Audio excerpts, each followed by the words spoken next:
tarde para você. Estamos começando Tarde com Debbie e o nosso assunto é complexo: vida após a morte. Você acredita nisso? Acredita que existe vida após a vida? Ou vida após a morte? O que significa a morte para você? Recebemos vários e-mails para a gente estar falando sobre esse assunto, para estar abrindo esse tema tão complexo aqui no nosso programa. E eu estou recebendo nos nossos estúdios o Marcos Agostineto, que é o presidente regional da USE de Piracicaba, que abrange aí várias cidades, inclusive Americana, Santa Bárbara do Oeste e também Piracicaba. E USE significa a União das Sociedades Espíritas.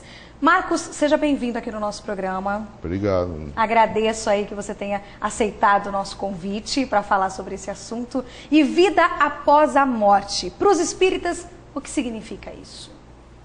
Na verdade, para nós, a morte é apenas uma passagem de um plano da vida para outro plano da vida também.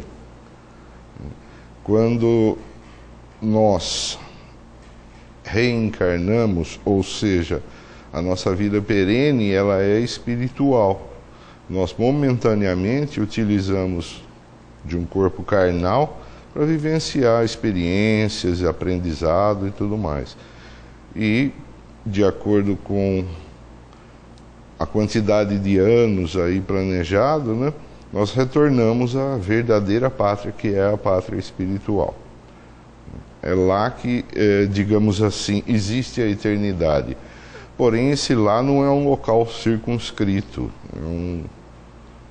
é um estado de espírito, né? Sim. Por que as pessoas, Marcos, muitas vezes têm um certo receio de estar falando sobre esse assunto, de estar falando sobre morte, de estar falando sobre uma outra vida após a vida? Porque, na verdade, eu, como espírita, também acredito, óbvio, que a nossa vida é lá e não cá. Aqui a gente está simplesmente para aprender e evoluir, porque é isso que a gente veio fazer aqui. E a cada dia a gente tem uma oportunidade de estar reavendo aí algumas dívidas, algumas situações que foram complicadas em outras vidas passadas.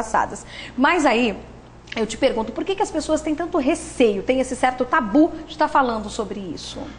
Isso é uma questão educacional, né? É porque nós estamos no Ocidente. No Oriente a situação já é bem diferente. Lá não há tanta, entre aspas, discriminação sobre o assunto. A coisa flui mais naturalmente, né? Então, por ser uma questão educacional e também um pouco de atavismo, ou seja, aquilo que nós trazemos dentro de nós, de conhecimentos de outras doutrinas, enfim, que apregoam determinadas circunstâncias diferenciadas daquilo que o Espiritismo apregoa, né? Que é um dos princípios basilares do Espiritismo é a reencarnação, né? E por não acreditar na reencarnação, acabam tendo essa dificuldade de falar nessa passagem.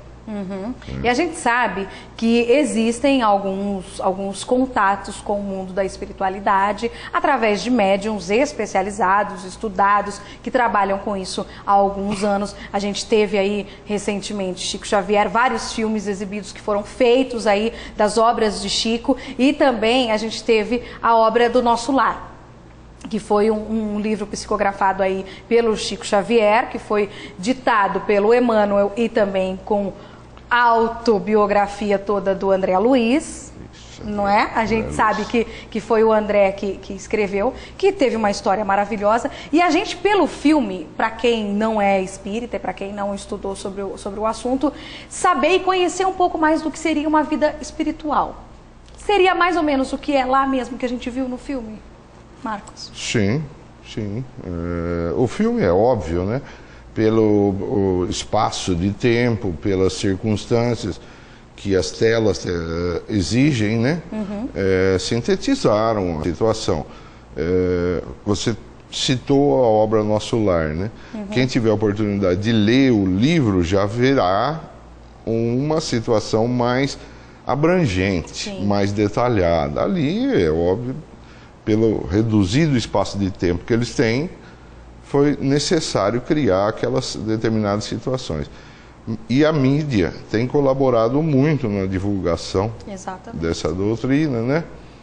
Através não só dessas obras, esses filmes citados, como também hoje a gente vê até em telenovela assuntos relacionados ao espiritismo, né?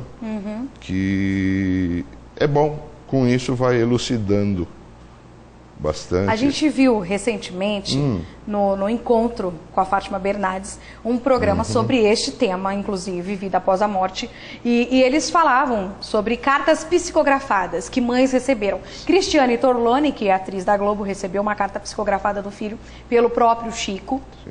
Uma outra mãe, que foi a Célia, que foi o tema lá também do filme As Mães de Chico. E também teve muitos outros assuntos relacionados a espiritismo, porque às vezes a gente acha que uma situação sobrenatural aconteceu, mas na verdade de sobrenatural não tem nada. Tem de espiritual, sim, porque a gente sabe que os dois mundos estão sempre ligados, ou interligados, como seja melhor. E por que às vezes as pessoas acabam confundindo, Marcos? Confundindo o sobrenatural com o espiritual, com a realidade da situação.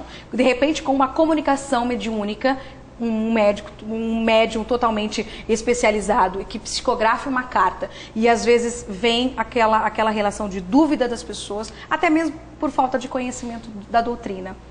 Por que as pessoas duvidam tanto dessa doutrina espírita? Por que elas querem tanto que a gente prove ou que aconteça alguma provação científica, técnica?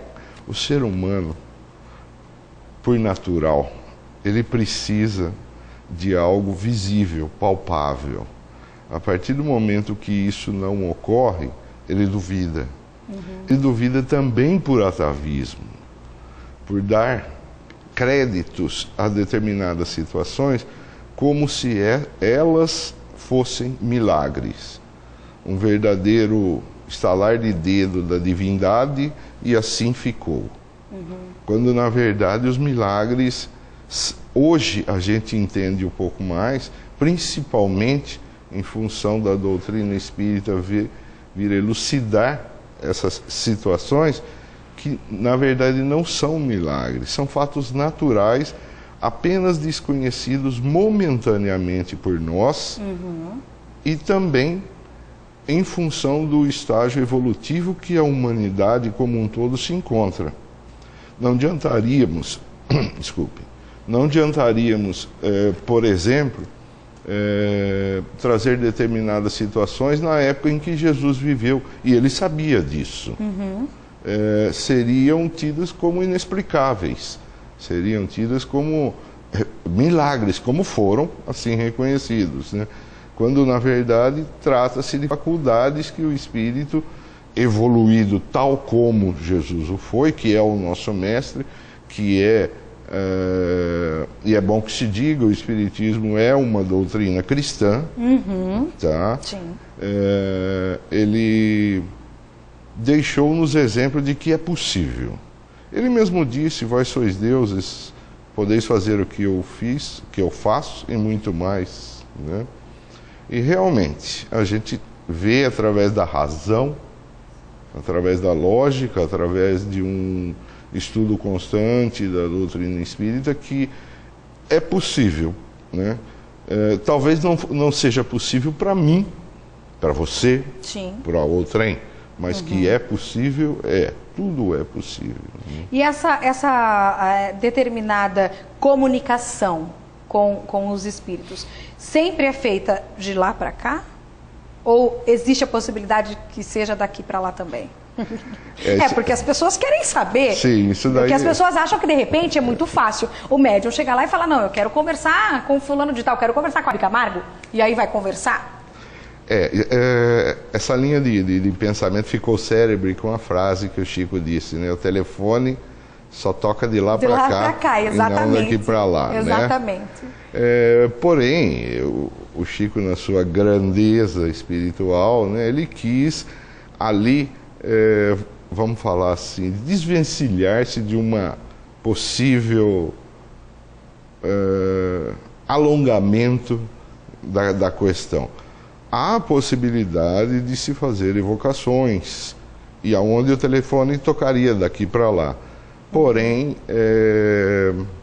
elas devem ser feitas com métodos, com estudo, por pessoas que são extremamente capacitadas, experientes, né,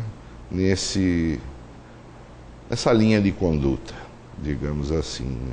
Uhum. A gente sabe que no Espiritismo abre um grande leque de situações. Sim. Inclusive com relação à mediunidade, porque tem muita gente que trabalha assim, de forma honesta, de forma idônea, e tem muitas pessoas que trabalham de forma totalmente errada, que daí no caso talvez nem entre como um espírita, né? Como não entra na doutrina e no que a doutrina prega. E na verdade, Marcos, o que eu quero de repente que você explique para os nossos telespectadores é de que forma eu devo buscar um centro espírita, de que forma eu devo achar que aquele centro é um centro que eu possa frequentar, é um centro que eu vou ter algum estudo, que eu vou saber um pouco mais sobre o espiritismo kardecista, que eu vou de repente me aprofundar nesse espiritismo que é cristão, porque na verdade a doutrina espírita nada mais é do que os ensinamentos de Jesus. A gente estuda o Evangelho, não é? Exatamente. E, inclusive, existe o Evangelho segundo o Espiritismo, que são momentos de ensinamentos morais de Jesus entendidos ou explicados à luz do Espiritismo. Mas se o companheiro, a companheira deseja passar a frequentar um centro espírita e, consequentemente, entender um pouco mais dessa doutrina, né? Doutrina que veio exatamente para relembrar aquilo que Jesus disse, né? E ele prometeu dessa forma lá no Evangelho de João, capítulo 14, quando ele fala, eu pedirei ao Pai que ele lhes mande um paráclito, e paráclito em grego é consolador, né?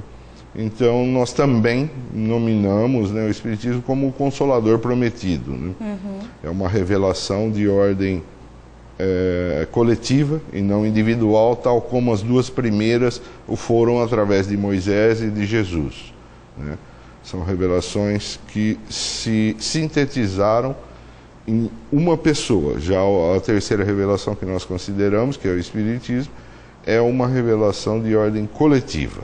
Foi uma pleiade de espíritos que nós nominamos de espírito de verdade, né?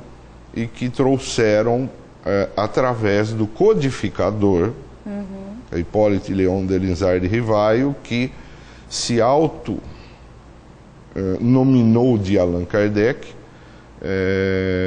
essa doutrina. Então, essa casa espírita, esse centro espírita, essa associação que você pretende ou gostaria de procurar, de estudar um pouquinho mais, deve seguir os preceitos e aquilo que Allan Kardec nos colocou.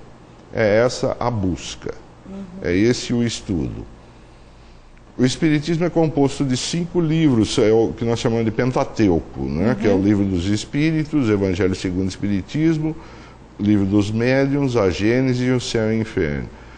Essa casa deve estudar esses livros, além de outros, como, por exemplo, o Novo Testamento, que você citou, sim, o Evangelho, né? E livros de orientação mediúnica, né? Porque a mediunidade, ela é um fator, e aí nós vamos entrar numa outra área, né? Então, calma, que nós vamos para um rápido intervalo e a gente volta já já para falar um pouco mais sobre vida após a morte. O que você pensa sobre isso, hein? A gente volta já, não sai daí.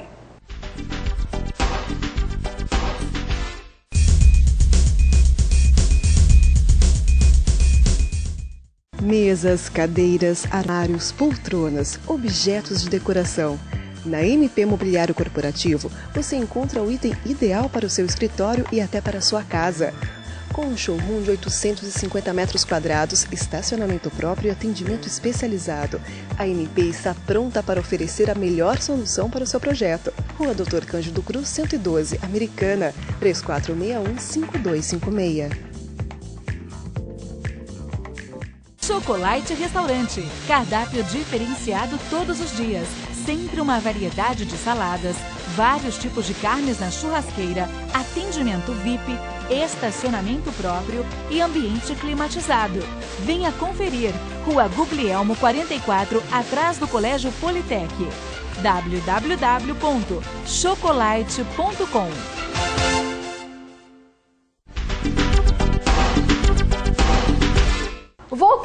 nosso Tarde com Deb, o nosso assunto é vida após a morte. Você acredita que há vida após a vida ou vida após a morte? O que você pensa sobre esse assunto, hein?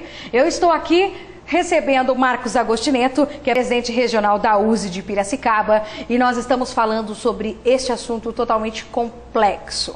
E claro que juntamente com isso, juntamente com a doutrina espírita, a gente também abrange vários outros assuntos, como mediunidade e muitas outras coisas. E a gente estava falando, antes de sair para o intervalo, sobre como você identificar um centro espírita idôneo, para você poder estudar, para você poder frequentar, assistir às suas palestras, enfim. Agora, Marcos, como a gente pode separar e identificar, porque as pessoas confundem muito espiritismo com umbandismo.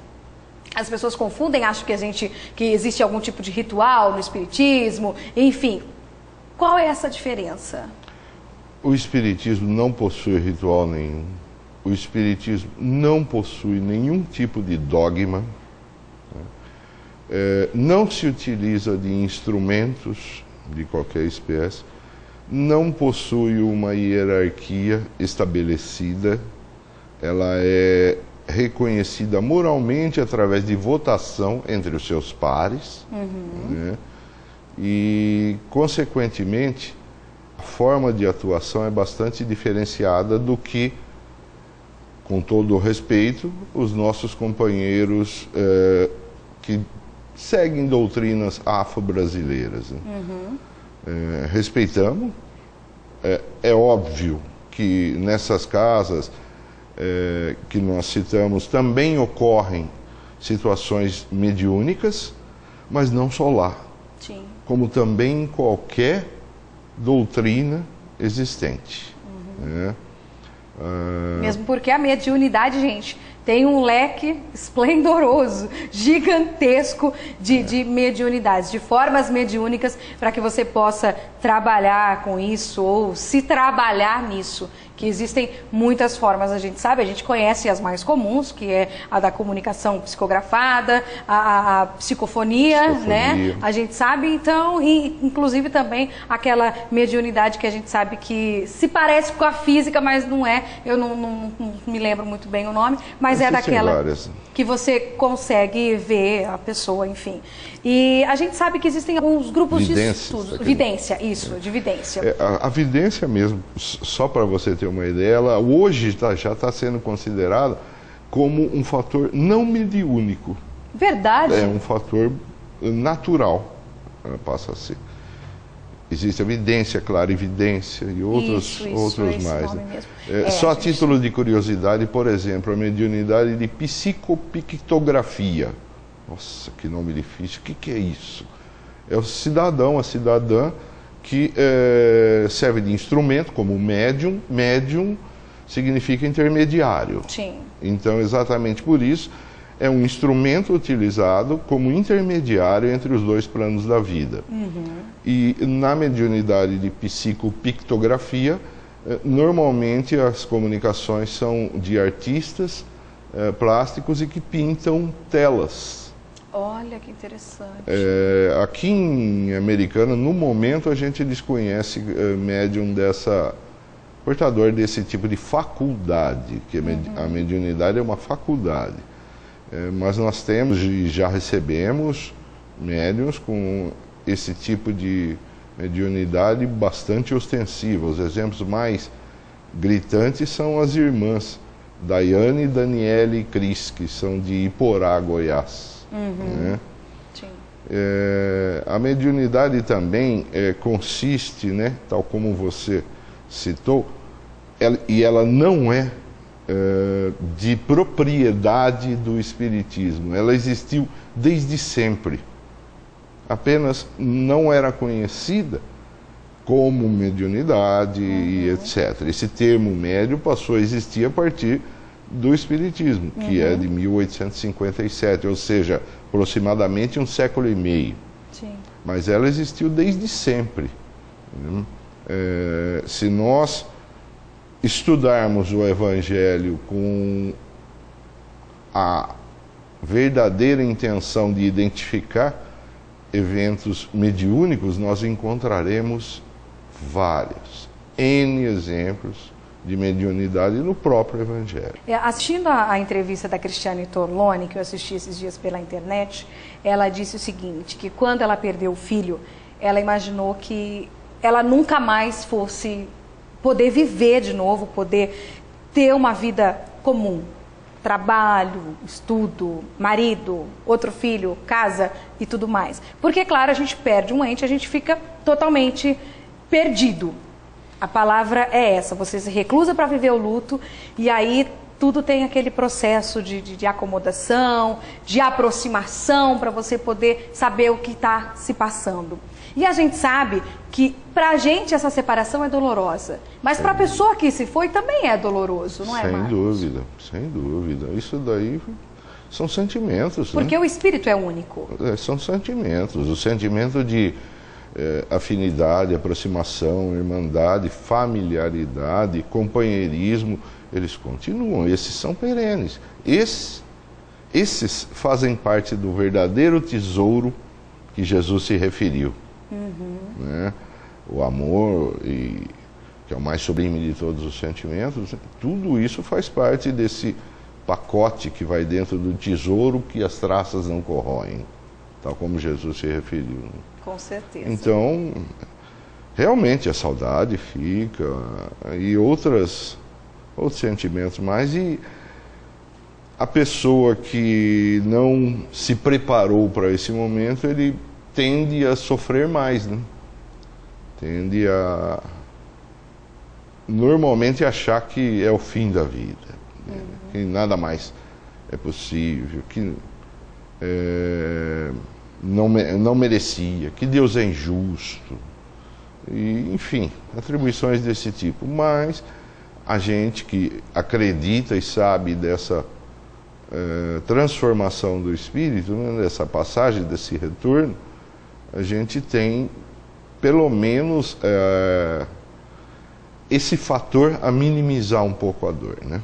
E a gente sabe que é muito certo hoje em dia essa lei de ação e reação. Sim. Tudo é questão de merecimento, óbvio.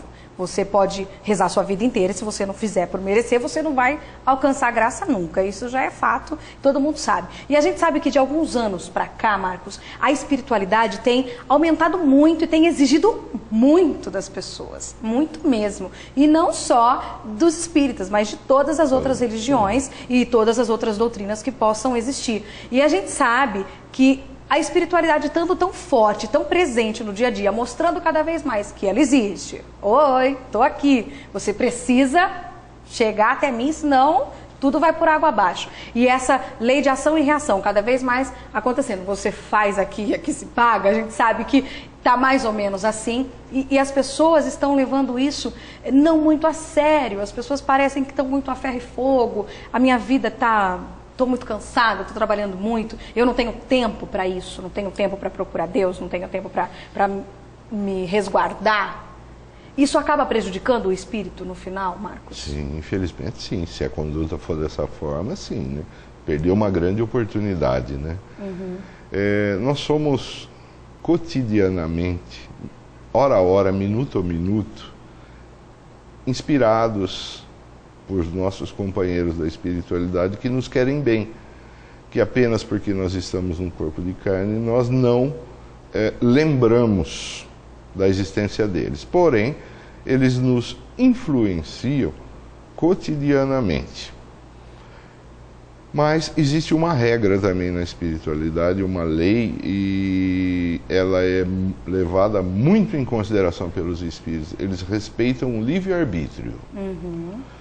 Ou seja, mesmo que eu falar para você, não passe dos 80, não passe dos 80, não passe dos 80, se você passar, eu respeito. Porque é uma decisão sua. E eles têm essa lei, né? Levam muito em consideração. Tá? Então, você citou também dos vários acidentes e fatos cotidianos que a gente vê aí nos noticiários da vida, né? Nos levando a determinados desastres, digamos assim, né? De toda sorte. Mas se nós formos analisarmos historicamente a humanidade, a gente verifica que isso melhorou. Apesar de a gente estar nesse meio, estar envolto, mas historicamente isso vem melhorando cada vez mais. O bem, ele sempre predomina. Aonde se faz luz, acaba as sombras. Com certeza. Portanto, sejamos nós portadores de um pouco de luz a levar aonde tem sombra. Com toda certeza, gente. Isso a gente precisa muito. Agora, vamos falar de uma coisa interessante, que é o Clube do Livro. Gente, o Clube do Livro faz parte aí, nada mais é do que uma associação para que a gente tenha acesso a livros de romance, a livros doutrinários de ensinamentos, né, Marcos? Sim. E aqui a gente tem 2 livros, O Processo e também O Grande Desafio, de dois autores diferentes. E um é doutrinário, o outro é romance, ou os Sim. dois doutrinários? Sim, esse é romance. O Processo romance e também O Grande Desafio é um livro doutrinário. São livros para que você possa aprender, para que você possa ler e saber um pouco mais, conhecer um pouco mais da doutrina espírita.